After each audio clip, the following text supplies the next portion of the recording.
Sunday Night Production. All I have for you is a word. Nage droit devant toi, nage droit devant toi. Pourquoi refuse-t-elle d'être peinte? Ça va être très difficile. I love you, Joe. Tiens, c'est marrant, on me le dit souvent. I'm deadly serious. Harry Potter is dead! Bienvenue dans la saison 3 de Clapement 5 pour tout connaître du cinéma, de son actualité avec des interviews, des débats et des jeux.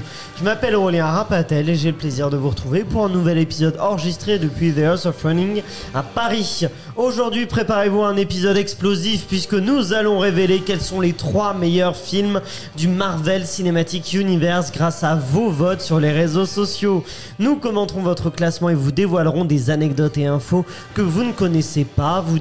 On vous dira aussi quel est le pire film Marvel et on vous dévoilera aussi notre classement personnel. Nous terminerons d'ailleurs avec un blind test spécial super-héros qui vous mettra au défi. Attention, il va être très spécial, mais je vais vous présenter les 2 spécialistes de Marvel qui m'accompagnent aujourd'hui. Ce sont nos fameux clappeurs. Notre première clapeuse est une journaliste qui est un peu notre Black Widow. Elle est d'ailleurs en train de s'échauffer pour éclater. Celui qui osera la contredire, c'est Julia Solence. Là, je suis prête, là. Prête à tout casser. Scarlett Johansson bis. N'a qu'à bien se tenir, très bien. Et notre second clapeur est un responsable marketing qui se répète chaque jour pour se motiver cette phrase du film Iron Man. Si tu ne décides pas de ton destin, c'est ton destin qui décide pour toi. C'est Mickaël Godefroy. Écoute, mon destin est encore flou actuellement, mais bon, c'est pas grave. On a hâte d'en savoir plus. Mais oui. Bon, vous l'avez compris aujourd'hui, c'est donc un épisode spécial Marvel que nous allons faire. Quels sont les meilleurs films? Et j'ai bien précisé du Marvel Cinematic Universe parce qu'il y a d'autres films Marvel. On va pas parler, par exemple, on a déjà fait un épisode sur les Spider-Man de Sam Raimi. Voilà, il y a sur plusieurs Spider-Man. On va s'intéresser au Marvel de Kevin Feige, finalement, qui est le grand showrunner, même si c'est pas une série, mais le grand Manitou. C'est le Manitou, c'est totalement ça, le voilà, Manitou. Celui qui contrôle tout cet aspect-là, qui a donc commencé en 2008 avec le premier Iron Man et qui continue encore aujourd'hui. Je vais pas vous dire la liste de tous les films, mais bon, dedans, ça serait trop long. Il y a beaucoup d'Avengers. L'émission serait déjà terminée. Récemment, on fait cet épisode notamment vu avec la sortie de The Eternals, Les Éternels en français, je crois, je l'ai prononcé en anglais. C'était énorme, c'était le meilleur moment. Le meilleur moment déjà. Bah, est-ce qu'on ne le dirait pas qu'en français par The hasard? Eternals. Donc Les Éternels de Chloé Zhao qui est sorti au cinéma récemment. Et puis voilà, on va donc partir de votre classement puisque vous avez voté sur les réseaux sociaux avec le @clap5 et on va vous donner plein d'infos sur ces films-là. Je vous propose qu'on commence directement, sans plus attendre, avec à la 3e place. Eh bien, selon vos votes, vous avez décidé que le 3e meilleur film Marvel, eh bien, c'était Avengers Endgame. Est-ce que ça vous surprend ou pas, Julia, tout d'abord ? Alors non, ça ne me surprend pas du tout. Je ne dirais pas s'il est dans mon top ou pas. Pour l'instant, je garde le suspense. Mais en tout cas, ça ne me dérange. Ça ne me dérange pas. Non. Ça ne me dérange pas non plus. Mais ça ne me surprend pas de la part des auditeurs, puisque je pense que c'est le film qui a eu le plus gros succès retentissant en tout cas à sa sortie. D'ailleurs, il a eu le record du nombre de vues, toutes plateformes comprises, c'est-à-dire YouTube, Instagram, tous les réseaux sociaux. En 24 heures, il a dépassé, je crois, les 280 millions de vues. Pour Endgame. La bande-annonce, tu dis? Oui, la bande-annonce, pardon. Oui, j'avais oublié de préciser, mais ça n'a pas été battu depuis par Spider-Man. Ouais, ça a été battu par Spider-Man. Ah, ça c'est possible. Il me semble, les Spider-Man dont j'ai oublié le nom, qui va sortir bientôt. No Way Home, ouais. C'est ça. Et d'ailleurs, il me semble qu'il l'a battu. Et d'ailleurs, Endgame avait déjà battu Infinity War, qui était juste en dessous pour le nombre de... Et qui avait lui-même battu ça. Voilà, j'ai le classement, si vous voulez. Alors, ils se battent tous les uns les autres, sauf le clown qui est au milieu de Marvel. Qu'est-ce qu'il fout là? On sait pas ce qu'il fait là, mais il est là. Et du coup, toi, Mickaël, ça te surprend ou pas? Non, ça me surprend pas du tout parce que c'était censé être vraiment la fin de la phase 3, le grand film qui allait vraiment marquer un coup après Infinity War. Et je trouve que c'est pas le meilleur des films, donc c'est normal qu'il soit pas premier en fait, parce qu'on aurait pu croire que ça allait être le premier, mais c'est juste pas le premier. Donc non, c'est pas du tout étonnant. Oui, après, je précise qu'il y en a quand même environ une vingtaine, 25. Donc c'est quand même significatif s'il se retrouve à la 3e place. C'est pas un hasard. Non, pas du tout. Oui. Mais moi, j'allais rajouter un petit truc. Moi, ce que j'ai trouvé, après, c'est peut-être personnel, mais en fait, par exemple, quand je l'avais vu au cinéma, je m'étais vraiment dit, waouh, je me suis pris une claque, j'avais des frissons, surtout pour l'affrontement final, etc. Et en fait, en y repensant maintenant, en prenant un peu de recul, et ben en fait, à part l'affrontement final, je trouve que le reste n'est pas aussi bon que les autres. Les autres Avengers, en tout cas. Je vois. Je trouve qu'en fait, du coup, quand on imagine Endgame dans notre tête, on voit surtout la fin épique, en fait, mais tout le reste part un peu aux oubliettes. Moi, je suis d'accord. Je trouve que Endgame, justement, ça me surprend pas non plus qu'il arrive à cette place-là. Mais moi, je trouve que, personnellement, pour moi, c'est pas du tout mérité. Il se retrouve assez loin dans ce classement, parce que dans mon classement, parmi cette vingtaine de films, donc, parce que je trouve que c'est, on en parlera par la suite, mais c'est quand même un diptyque avec Infinity War. Et je trouve que celui-là est pas du tout à la hauteur d'Infinity War. Je trouve que c'est vraiment, c'est Disneyland chez Avengers, quoi. C'est, non mais tout finit. Alors bien sûr, il y a une mort un peu tragique à la fin qu'on va spoiler. Bon, je pense que vous le savez déjà, mais Iron Man nous quitte.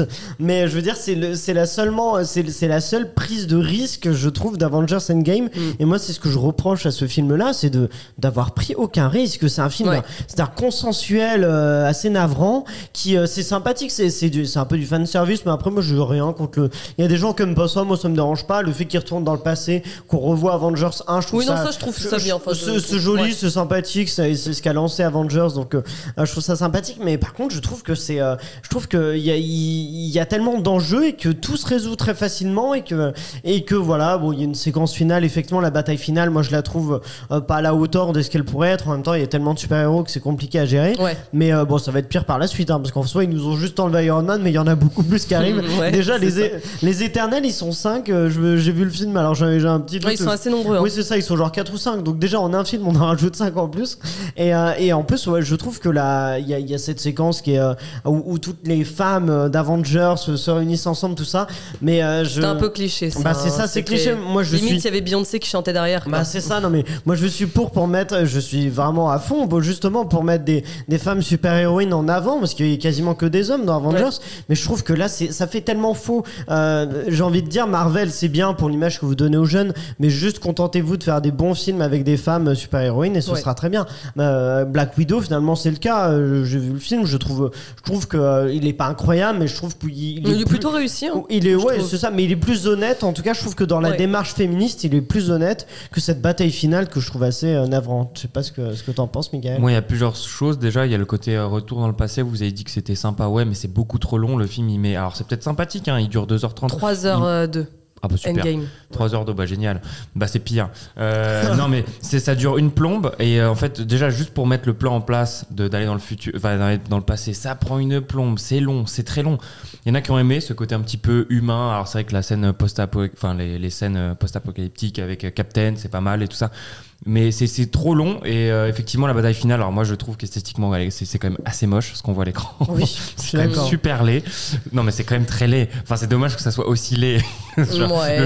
Non mais le terrain de bataille, c'est dégueulasse quoi. Par contre ça fait vraiment très terrain vague. Voilà. C'est vraiment dégueulasse et je pense que le problème en fait c'est que dans Infinity War, Thanos était tellement fort, c'était tellement un antagoniste puissant qu'on n'avait jamais vu jusqu'ici dans Marvel et dans Endgame, il a si peu de place. Les gens sont déçus. Oui, les gens sont déçus, bien évidemment. Les gens apparemment l'ont mis en 3ème place, donc ils sont pas si déçus que ça. Mais moi, c'est vrai que personnellement, je suis déçu. On me montre une menace. Je l'aurais pas mis avant top 5, moi. En tout cas. On me montre une menace pendant quasiment 10 ans, une menace qui arrive en scène post-générique régulièrement, dès Avengers 2, je crois. Ouais. Ou même dans le 1. D'ailleurs, il est bien dégueulasse. Non, il est au début quand on le voit. Il est dans le violet là. Il est dans le premier parce que c'est lui qui a envoyé Loki, qui a aidé Loki à arriver sur Terre. Mais cette menace, elle est ridicule dans Endgame. Après, les fans de Marvel me diront oui, mais la version de Thanos d'Endgame, c'est une version du passé, puisqu'ils remontent dans le passé, qu'ils ont tué le. Mais bon, ça n'empêche pas que je trouve que la menace est assez. Et après avoir fait un Infinity War avec une menace étouffante et incroyable, là on revient sur une menace un peu bas de gamme, quoi. C'est marrant quand même que le cliffhanger de Infinity War, c'est Thanos qui part, qu'ils n'arrivent pas à tuer, que Thor rate.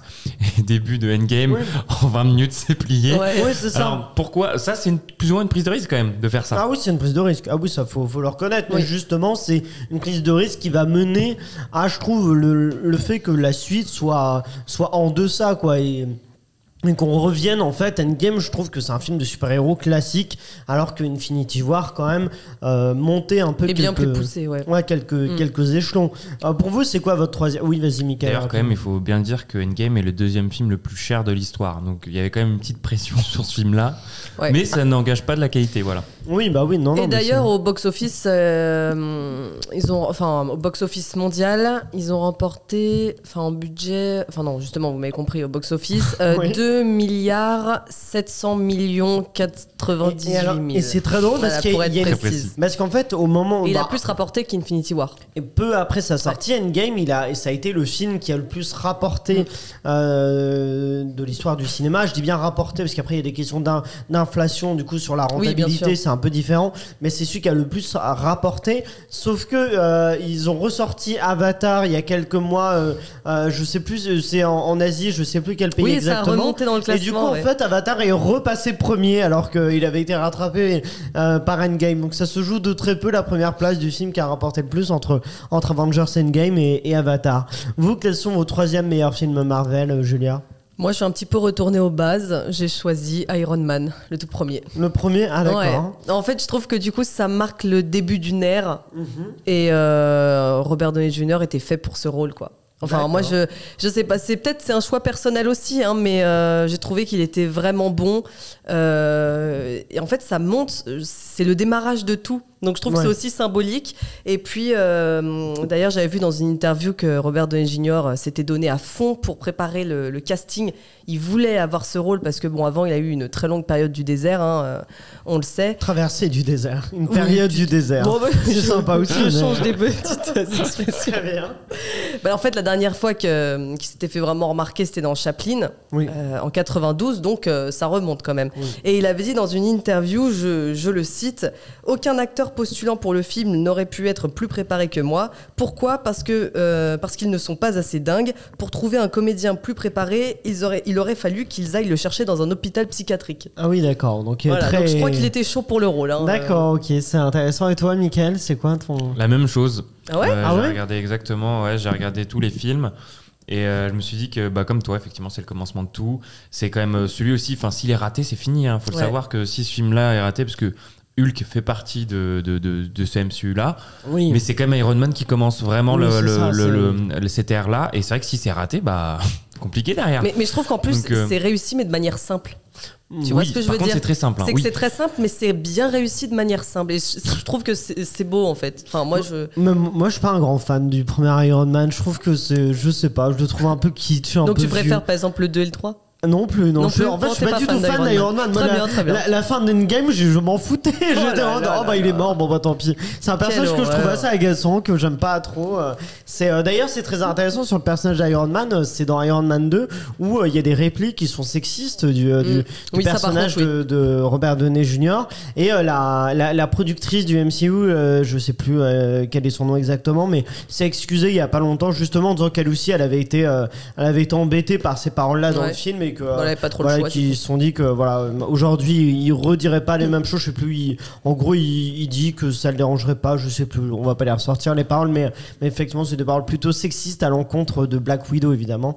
Donc voilà. Scarlett. Moi me concernant, je mettrai en troisième place Doctor Strange, le film de Scott Derrickson. Je dis bien le nom du réalisateur parce que je trouve que je le mets aussi en troisième place parce que je trouve que c'est un film qui est très très bien réalisé et je trouve que la direction artistique de Doctor Strange est vraiment réussi. C'est un film qui est fou visuellement et qui est à la hauteur de son personnage.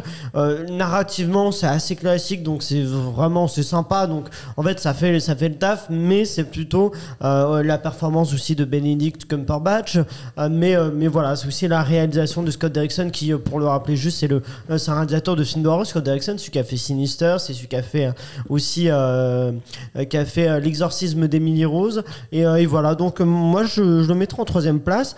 Et juste avant de vous révéler à vous quel est le classement du deuxième meilleur film des auditeurs, donc quel est le deuxième meilleur Marvel, je vous pose une petite question: quel est le pire Marvel avant ça?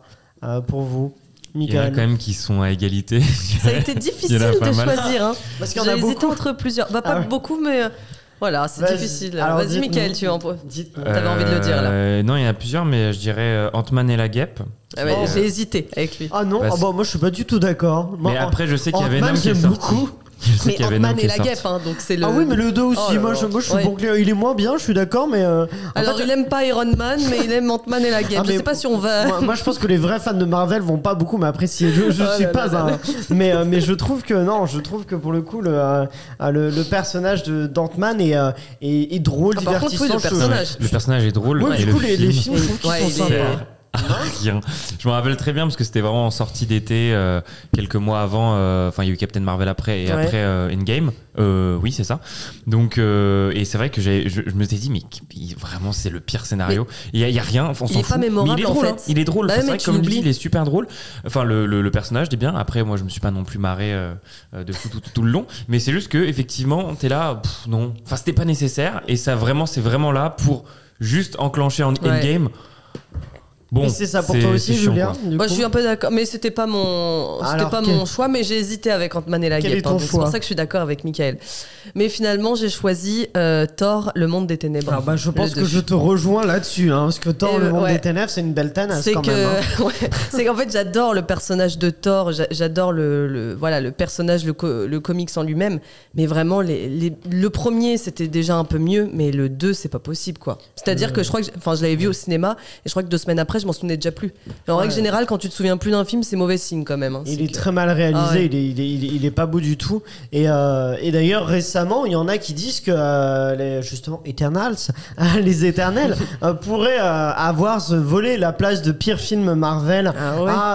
à justement à Thor 2. Et alors, pour avoir vu les Éternels, je trouve que c'est pas mérité, notamment en termes de réalisation, parce que c'est quand même Chloé Zhao qui réalise les Éternels et elle le fait très bien, elle le fait intelligemment avec des décors au naturel, on en reparlera peut-être après, mais surtout je trouve que le film est vraiment pas très bon, les Éternels, je peux les rejoindre là-dessus, mais après Thor est quand même un level au-dessus. Oh ouais, c'est long, Mais c'est oh là, non, c'est franchement, compliqué, ouais. hein. Mais bon, passons donc à la deuxième place. Selon les auditeurs, le deuxième meilleur film, et non pire film, on va quitter les pires films, le deuxième meilleur film Marvel, eh bien c'est Doctor Strange. Alors ça, c'est assez surprenant, moi je m'attendais pas du tout à le voir dans ce top de la part des Tu auditeurs. rejoins un peu les auditeurs, Aurélien. Ah toi t'es sur oui. ça. Ah bah oui. moi je l'ai mis en troisième Bah place, oui, donc donc je ouais. suis assez raccord avec eux. Est-ce que ça vous surprend, Michael? Moi j'ai une petite hypothèse là-dessus. Je pense que c'est pas spécialement le film, vraiment. C'est juste la hype de Doctor Strange et de l'acteur Benedict Cumberbatch. Cumberbatch. Ouais. À tes souhaits, pardon. Excuse-moi. Il n'a pas un nom simple, on peut te non, pardonner. non. Mais et je pense qu'il est énormément apprécié. Oui, par contre, ouais. Qu'il a eu une place importante dans Infinity War, il a une place importante dans Endgame, même si on le voit moins. Il a un deuxième film qui arrive pour lui, qui semble être un des films piliers du coup de la phase 4.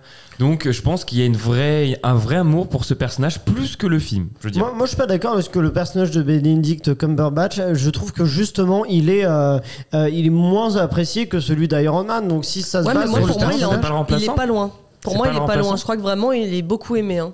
il est.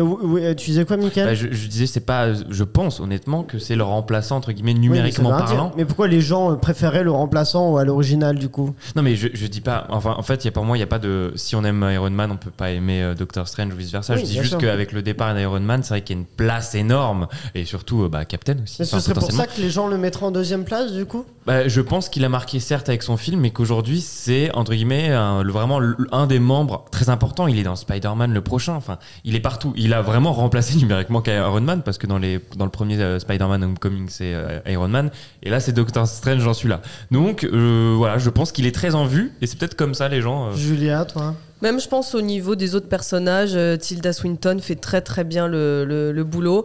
Et dans tous les cas, quand plusieurs personnages attirent le regard du public et deviennent un petit peu aimés, qui ont une personnalité qui plaît, souvent ça fonctionne et ça fait partie de la recette aussi pour faire un bon film. Et aussi, je te rejoins tout à l'heure, tu parlais des effets visuels. Moi, je trouve qu'ils sont très très bien réussis aussi.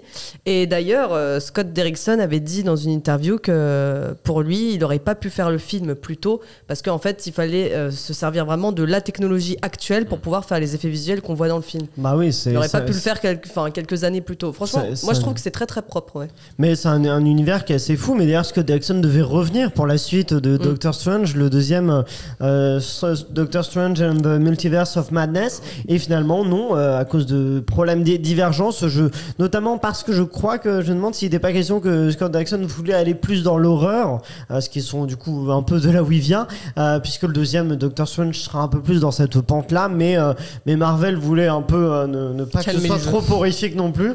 Et finalement, donc des désaccords artistiques qui font que Scott Derrickson ne réalise pas le 2, mais à la place quand même Sam Mendes, le réalisateur original des Spider-Man, qui ne revient pas sur Spider-Man mais qui part chez Doctor Strange. C'est un bordel ce truc. Et du coup qui reprend l'appareil. Du coup on va voir ça. Le film est programmé, j'avais la date, le film est programmé pour le 6 mai 2022. En fait, juste après Spider-Man, on attend Doctor Strange qui devrait effectivement se suivre logiquement puisqu'il y a déjà Doctor Strange dans le prochain Spider-Man No Way Home.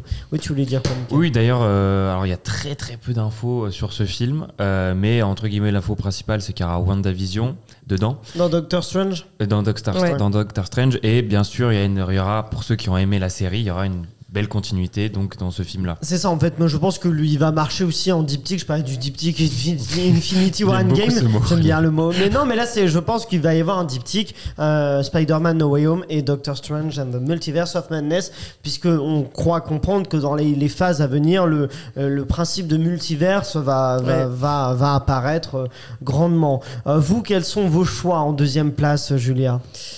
Alors moi j'ai choisi de mémoire Thor Ragnarok. Ah d'accord, donc le troisième réalisé par Taika Waititi. Voilà, peut-être que certaines personnes ne vont pas être d'accord avec moi, mais je soutiens mon choix qui est subjectif, hein, je l'admets.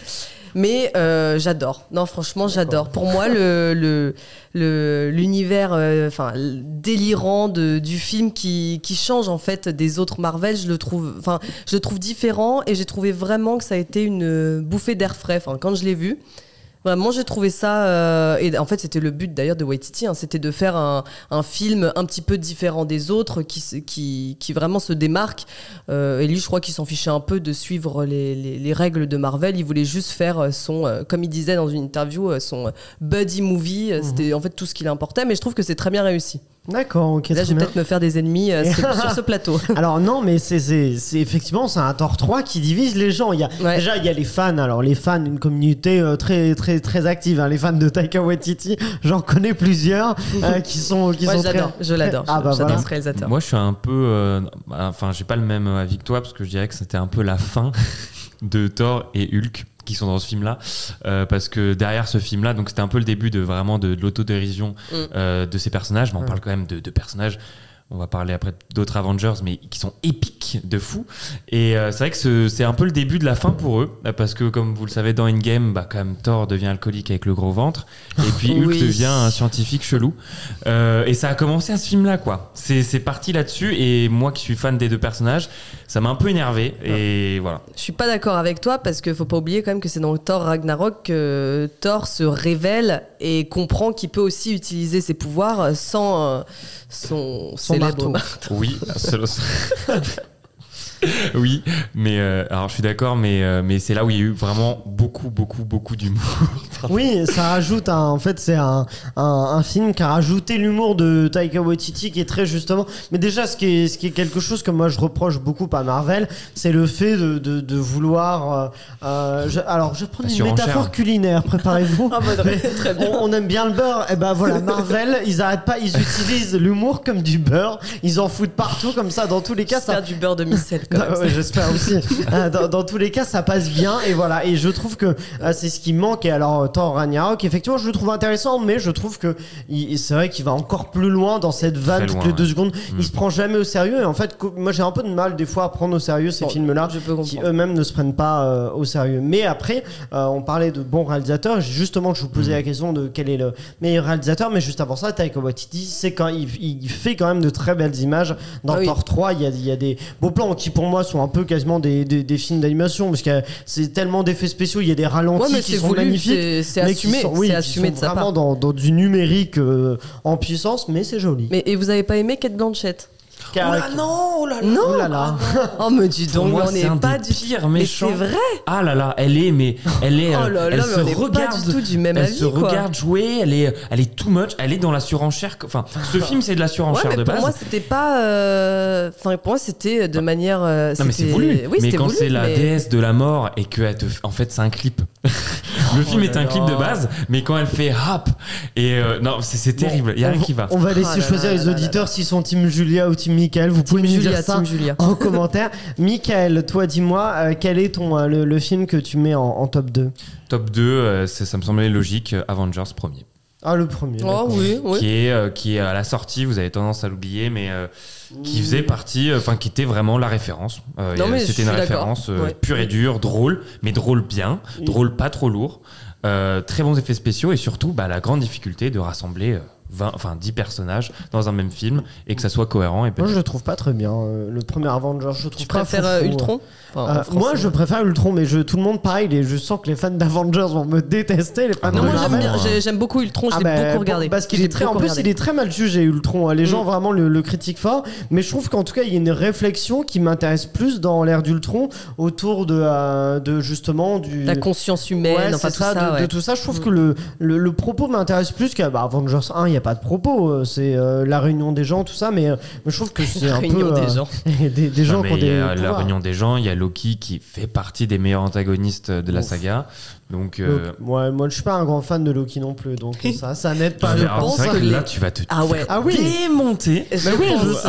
C'est hallucinant ce que le nombre de phrases que tu sors qui vont pas avec les trucs. Entre Iron Man, Loki, en fait c'est le personnage qui me moi c'est le préféré de tout le monde. Mais vous allez voir la cohérence. Moi le deuxième meilleur Marvel pour moi c'est Civil War. C'est parce que je trouve que Civil War il est particulièrement réussi. Déjà il a pour moi justement en termes de méchant, je trouve le personnage de Daniel Brühl beaucoup plus intéressant. Daniel Brühl, c'est le nom de l'acteur. Le personnage, je sais plus comment il s'appelle. Moi aussi j'ai plus le nom, mais l'allemand là. Oui, voilà, c'est ça qui je trouve son personnage hyper intéressant. Et c'est un très bon acteur de base. Ah oui, il est excellent, Daniel Brühl dans tous les cas, où qu'il soit, il est très bon. Et je trouve qu'en plus, il y a des dilemmes moraux dans Civil War qu'on a rarement vu avant ou depuis dans Avengers. Et je le trouve particulièrement réussi Civil War. Et moi j'aime beaucoup cet affrontement entre eux-mêmes les Avengers qui ne sont pas d'accord, qui est une sorte, en fait c'est un autre Avengers quasiment, c'est quasiment le Avengers 3 parce que c'est entre Ultron et Infinity War.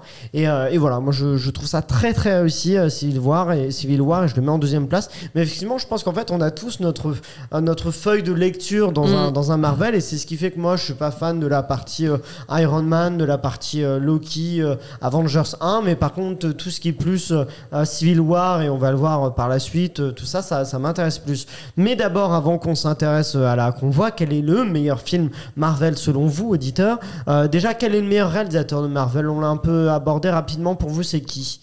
Vas-y Julia. Pour moi c'est les frères Rousseau. Ah, les frères Russo? Ouais. Ah, d'accord. Non, pour vous pensiez auquel? Je trouve qu'ils font. Non, mais je trouve que les frères Russo ils font du divertissement. Voilà, ouais, mais moi, je trouve ça vraiment sans âme leur réalisation.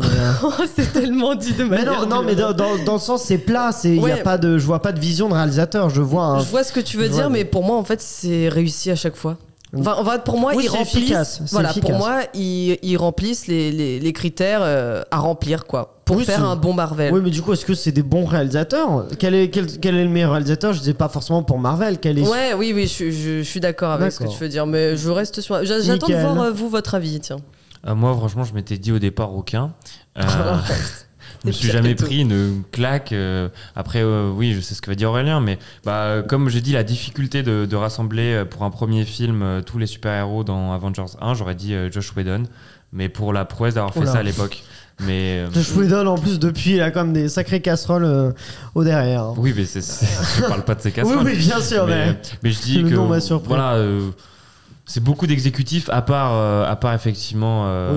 Oui, quelques-uns. Josh Whedon, il a pas. Taika Waititi, j'ai pas été. Josh Whedon, c'est vraiment la trace des frères Russo. Oui, voilà, c'est ça. Vous n'êtes pas des fans de Waititi, je retiens déjà. C'est des yes men. Ah bah non, mais Taika Waititi, pour moi, il est bien meilleur que les Russo et que bah même ça se regarde pas parce que bah c'est pas comparable parce que Taika Waititi, il y a une vision de réalisateur dedans quand même. Qui moi, je suis pas forcément très sensible à ça, mais il y a un vrai regard. Moi, je suis beaucoup plus intéressé par ça, mais moi je mettrais en meilleur réalisateur, ce serait une réalisatrice, c'est Chloé Zhao, je dirais, parce que je trouve que les Éternels ou Eternals, je le trouve pas très bon comme film, mais par contre en termes de réalisation, justement, elle nous enlève de tous ces fonds verts, les frères Russo, pour faire un plan dans une boulangerie. Ils vont te faire la boulangerie en fond vert, hein, c'est quand même un délire. Il a vraiment dit. Tandis que il y a la boulangerie. Il y a la boulangerie en fond vert. Tandis que Chloé Zhao, elle fait tout en le maximum en décor réel, et il y a des très beaux plans dans des forêts, des très beaux plans, tu sens que son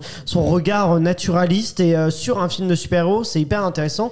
Bien sûr, j'aurais aimé que ce soit encore plus du Chloé Zhao, c'est-à-dire qu'elle aille encore plus loin dans sa patte artistique et qu'elle se plie moins aux convenances de Marvel, mais je trouve que quand même c'est la meilleure réalisatrice, et j'ai cité tout à l'heure Scott Derrickson pour Doctor Strange, donc je le mettrai aussi derrière, mais elle, c'est encore plus beau que ce que fait Scott Derrickson, en tout cas à l'image. Et d'ailleurs, elle a vraiment insisté auprès des producteurs pour pouvoir tourner au maximum en décor naturel. J'avais vu dans une interview juste avant que le film sorte, et elle disait aussi qu'elle voulait qu'il y ait peu de monde sur le plateau de tournage, parce qu'elle aime pas trop quand il y a toute une foule, elle aime bien être en petit comité, et en tout cas toutes ces demandes avaient été bien acceptées, et il lui avait quand même fait confiance pour suivre les directives, en tout cas qu'elle imaginait. Voilà, et d'ailleurs, c'est une grande fan de BD, ce qu'on peut peut-être penser, ça paraît étonnant au départ. Parce que précision, Chloé Zhao a quand même eu l'Oscar de la meilleure réalisatrice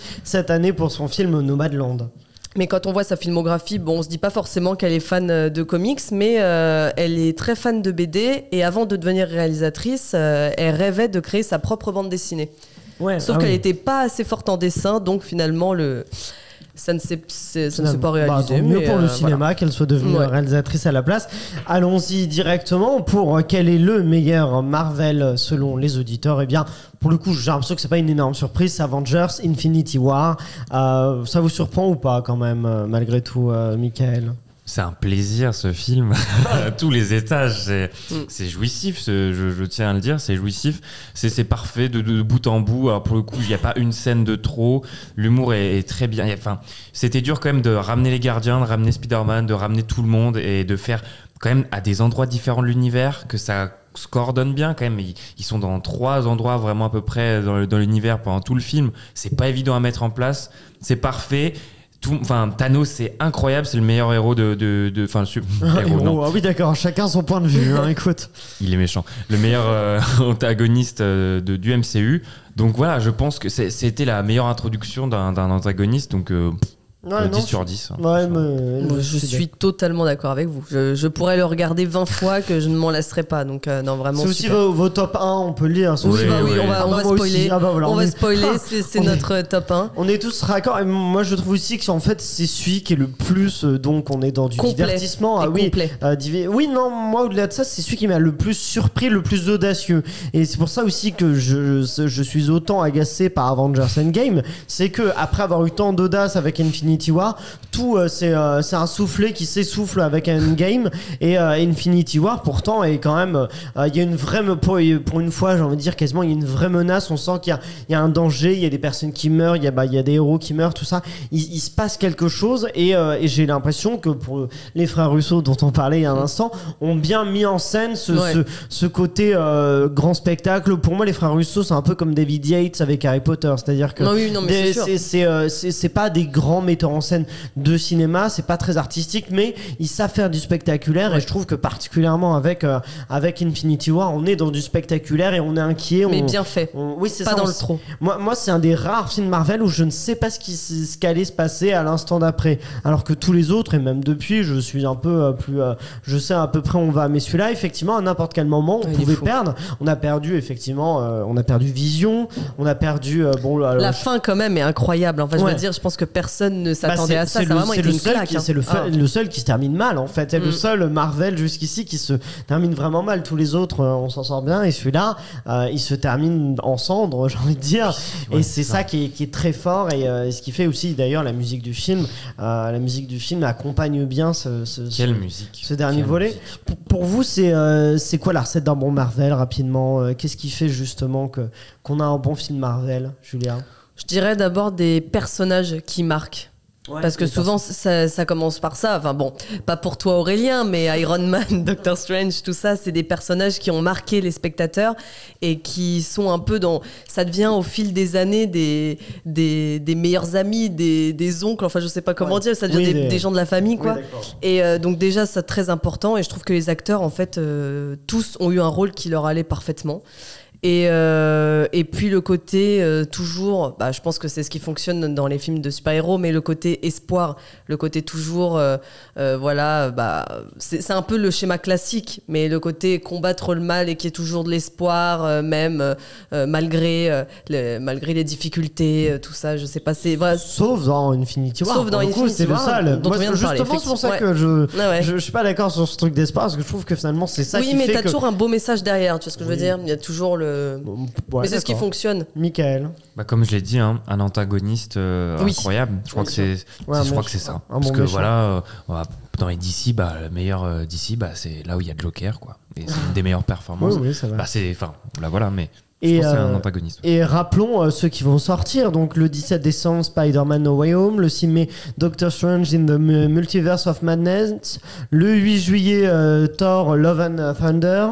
Le 11 novembre, Black Panther, le deuxième Wakanda Forever, qui va peut-être être décalé d'ailleurs parce que l'actrice de Shuri, Laetitia Wright, n'est pas vaccinée. Du coup, ça pose des problèmes pour le tournage. Elle s'est blessée aussi, non? Elle s'est blessée aussi, mais il y a il y a une question autour du vaccin qui fait qu'elle, pour l'instant, je crois que le tournage est un peu retardé. Après, est-ce que le film sera retardé ou pas, c'est une autre question. En 2023, il y aura des Marvels le 17 février 2023. Le 5 mai, Les Gardiens de la Galaxie 3. Le 18 juillet, Ant-Man and the Wasp, Quantumania. Ant-Man et la guêpe, du coup, Quantumania. Qu'est-ce qui vous attendez là-dedans? Celui qui arrive prochainement.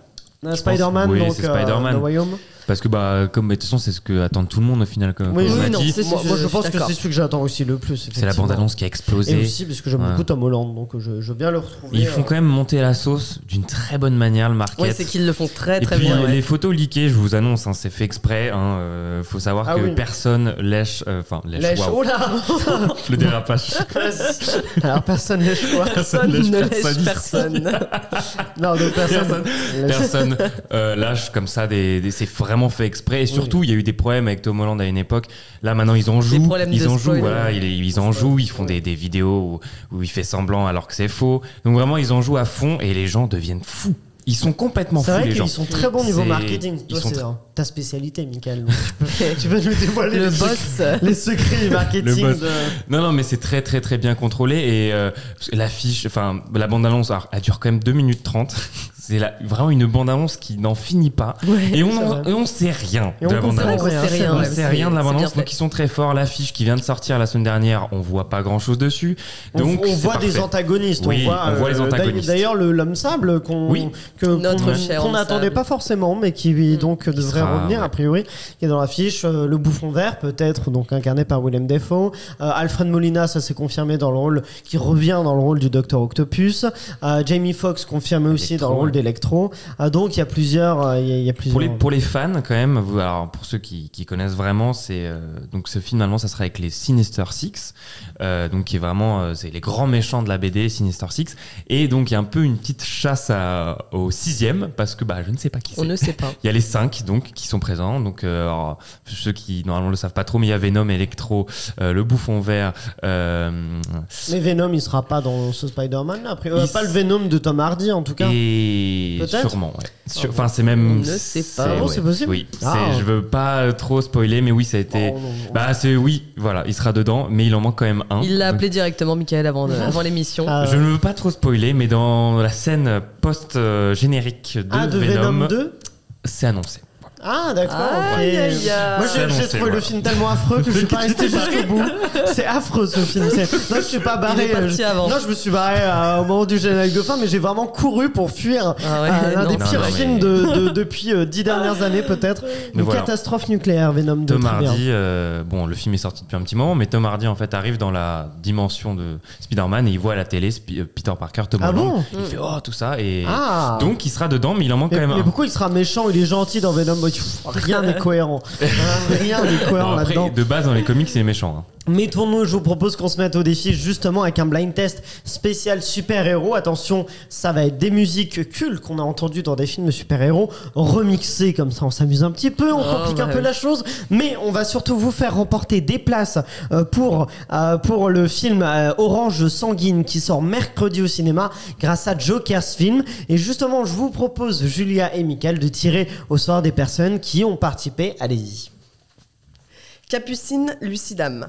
Très bien. Et Mickaël, qui as-tu tiré au sort? Et moi, ça sera Levesque Louisa. Très bien, vous êtes donc tiré au sort par nos clappeurs du jour. C'est donc, je l'ai dit, un blind test avec des musiques remixées qu'on a entendues dans des films.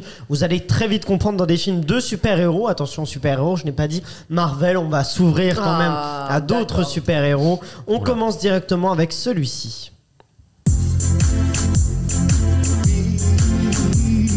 J'ai Vas-y, Mickaël. Spider-Man 3. Et c'est Spider-Man 2, mais on va te l'accorder quand même. Mais c'est était le tellement c'est dans le certain. deuxième. J'étais sûr de moi, mais Vous c'est avez vrai que reconnu, c'est c'est Raindrops Keep Falling on My Head. On peut. C'est vrai. Voilà, mais c'est, alors, en plus, remixé, là, t'es fort, parce que j'ai même pas reconnu la musique. Enfin, là, je la reconnais, mais t'es fort. Premier point pour Mickaël. Ouais. On continue directement avec celui-là.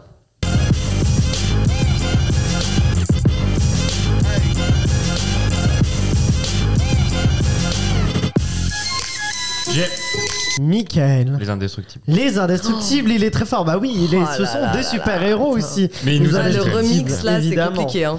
Deuxième point pour Mickaël. Allez, remix, ça twist un peu. On continue avec celui-là. J'ai Mickaël, il a tout. Non. Infinity War. Infinity War, exactement. Mais l'échelle. celle-là, je l'adore. Celle-là, je l'adore. Ah ouais, non, mais Elle est même ouf, parce que là, celle-là. je viens, tu vois, mon cerveau commence à comprendre. à avoir le morceau, mais en fait, t'es trop rapide. Eh oui, il Ah est là là, très je suis très fan de fort. Ah celle-là. ouais. Celle-là, elle est En fait, Michael n'a pas dormi de la nuit pour voir tous les films de super-héros. Tous. La vingtaine de films. Là, ça fait une semaine en fait qu'il ne dort qu'il est pas. à fond qu'il dessus. regarde nuit et mais jour. il a raison parce que ça lui rapporte en tout cas un troisième oui, point. oui. On continue, je vous propose de continuer directement avec celui-là maintenant. J'ai. Vas-y, Mickaël. Je suis désolé, Superman. Superman, exactement, vous allez reconnaître. Ah là C'était là pas là remixé, là là là. C'était remixé. Bah ça. Mais pas trop. Mais non, là- c'est cover ouais. ou remix. Celui-là, ça doit être un cover. Oui, c'est ça, c'est un cover. Bon, on reconnaît bien, c'est vrai qu'on reconnaît. Elle est quand même. incroyable. C'est Les vrai. frissons, les frissons. Attention, pour l'instant, Juliette, tu Mais as ouais, 0. Hein, là, mais il est c'est- trop rapide, mon adversaire est. C'est voilà. quand même assez compliqué, mais ça, tu peux te rattraper, notamment avec celui-là.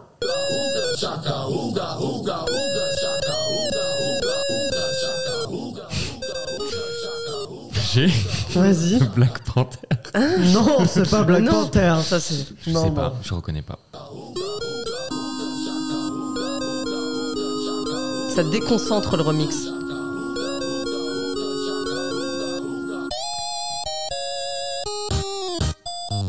J'ai Vas-y. Les Gardiens de la Les Galaxie. Gardiens de la Galaxie, exactement. Ou Bachaka, c'est une musique. Ça rapporte un 5e. Moi, je suis partie de l'émission. Je ne suis plus là actuellement. Tu n'es pas revenu. Effectivement, j'ai l'impression qu'on a perdu Julien. Mais bon, on continue avec le remix, là, c'est ça t'a difficile. perdu. Hein. On Ouais. continue. Bah, pas pour Michael. Hein. Non, On Michael, continue. lui, ça va très bien pour lui. Ah, hein, très bien. On y va avec celui-là.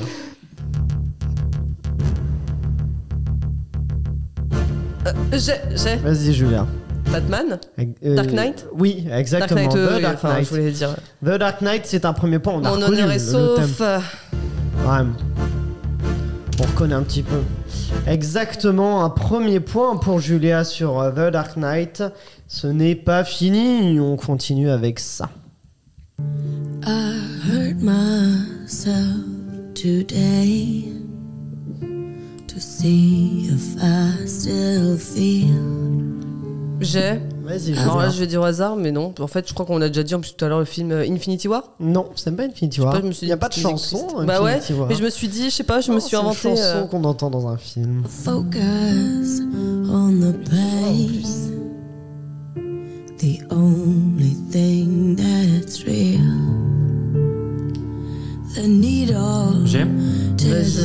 Watchmen. Non plus. Non, c'est pas Watchmen. Franchement, je vois. Hein, un film qui est récent, qui date de post 2015. Allez, pour faire un peu large, en même temps pas trop large.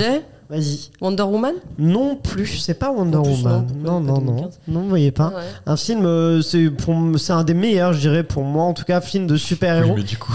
Oui, c'est très subjectif. Non, mais c'est l'un des plus réalistes. On est vraiment dans du. C'est un film un peu.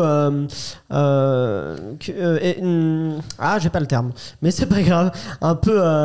Super-héros, mais réaliste, quoi.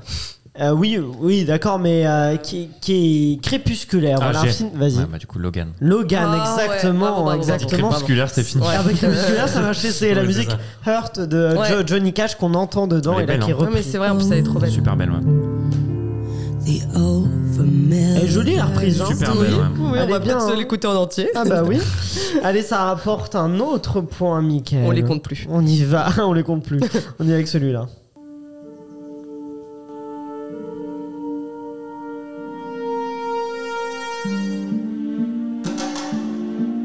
Vas-y. Black Panther. Exactement, Julia. C'est bien Black Panther. Je me suis dit, j'ai un doute, mais si jamais Mickaël le dit avant moi, autant le dire. Ce serait dommage. Allez, on y va, on est à l'avant-dernier, c'est celui-là. Vas-y. Joker, exactement. Elle est tellement belle cette séquence, musique. elle est magnifique. On l'a remet. Il est pas mal le remix en plus, hein. Il est très joli, je trouve. Mais voilà, les musiques de Joker, elles me foutent les frissons. Magnifique. Attention, on est à l'avant-dernier. On est au dernier, je veux dire. C'est celui-là.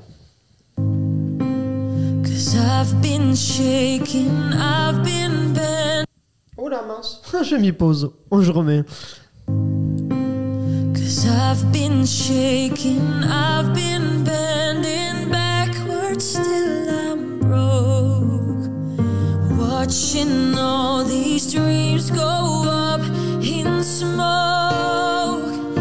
Let beauty come out of ashes. Let beauty come. Vous voyez pas, c'est une musique. Là, je suis à fond dans la musique. Musique interprétée par Céline Dion en version, dans la vraie version. Parce que là, la cover est trop belle. C'est une cover qui est très belle. J'étais dedans. Ça me dit un truc. La musique s'appelle Ashes, un film qui date d'après 2015. Allez, je vous la remets.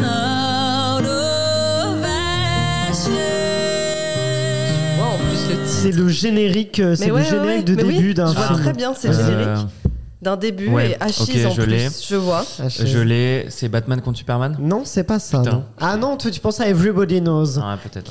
Ah non, ça c'est dans Justice League, la version de Josh Whedon. C'est Everybody Knows, mais non, c'est pas ça. C'est un Marvel.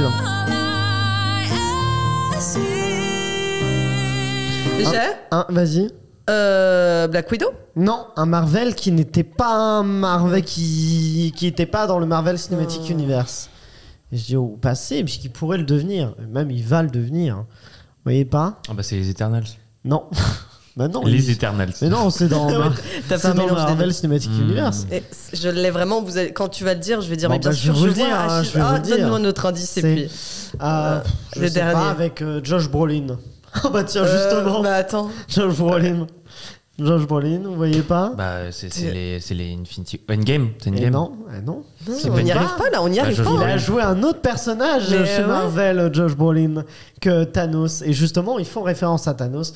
Je vous le dis, c'est Deadpool 2. Deadpool 2.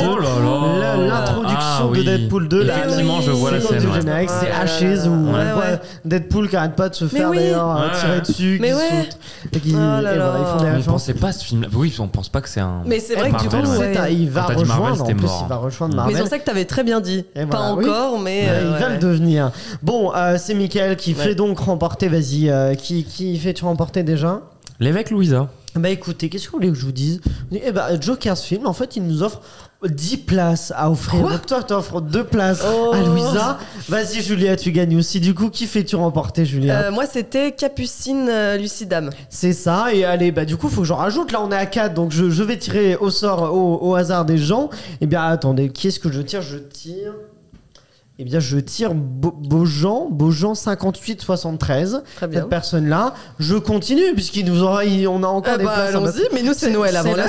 C'est Noël. Je tire aussi Dayounet qui remporte aussi donc 2 places. Et allez, en dernière personne, c'est Lily Sésame, je crois. Lily Sésame, si, exactement. Et ben voilà, vous remportez tous 2 places pour aller. On a bien tiré 5 personnes, là, je dis pas de bêtises. Oui. J'en ai tiré 3 et chacun 2, c'est ça. Ah oui. Et ben voilà, chacun remporte 2 places pour Non, aller. moi, j'en ai qu'une seule. Non, mais une seule qui remporte 2 Ah places. oui, bien sûr, oui, c'est ça. Oui, On va y arriver, Julia, t'inquiète pas.